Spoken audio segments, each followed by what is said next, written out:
Hi everyone, welcome to week 3.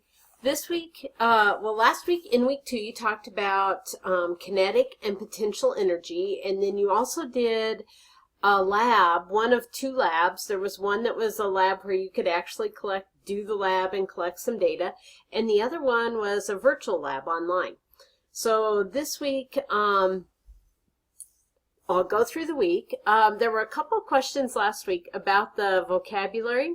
So on the vocabulary, I want you to use this link, and it should, I'm going to open it in a new tab, it should take you back where the folder is. And on the folder here for transfers and transformation, there's a list of vocabulary. And I want you need to maybe write down this list. And as you go through week 3, as you come across any of the words that are on that list, you need to do the diagram, the wheel diagram for that word. And you are going to be turning that in later, so make sure you're keeping up on it, because maybe next week there'll be an assignment where you have to turn in weeks 2, 3, and 4 with your vocabulary words. All right, just 2 assignments due this week. And remember, Monday this week you didn't have any work. It was a holiday, so no work. So everything is Tuesday through Friday this week. Your first assignment will be the explore more electromagnets, and we'll get to that. And the second one, and that'll be due Wednesday, and the second one will be a short discussion board, and I'll talk about that, and that one will be due Friday. So all in all, a pretty easy week for all of you to get through. The one thing I do want to make sure that you're doing is on each page where there is a link to a YouTube video or a YouTube video embedded, that you are watching those. Those are really important, and you're going to be held responsible for knowing what it's talking about.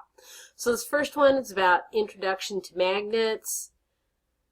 Second page, there's no video on magnetic poles. Third one, magnetic force and magnetic field. This is really good, and you need to watch this video so that you know what happens with those poles, because there are some questions about that later in this unit.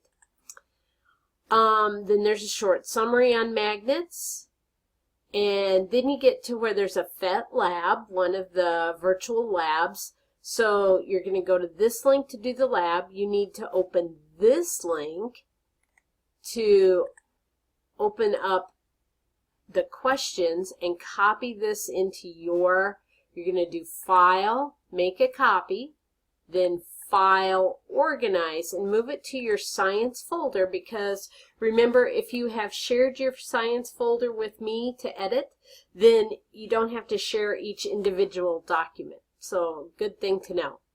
So once you finish that lab, you're going to turn that in. And then, what is electromagnetism? So we're going to take what you've learned now, a little bit about magnets, and carry it on to electromagnetism.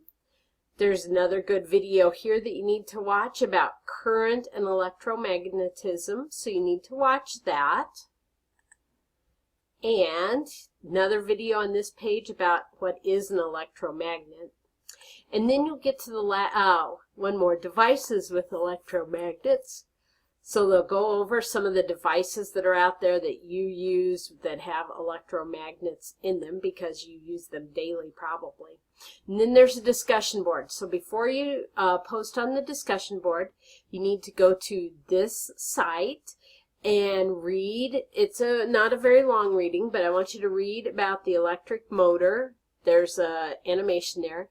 And then you're going to come back to this discussion board, and you have to post 2 ways you can make the electromagnet in the motor rotate more quickly. So you won't be able to see anyone else's posts until you make your own post. So you're just telling me 2 ways you could make it rotate more quickly. And you do not need to, on this discussion board, respond to anyone else.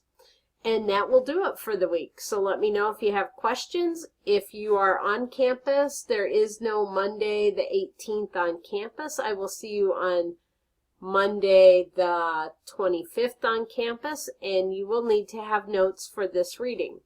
Let me know if you have questions.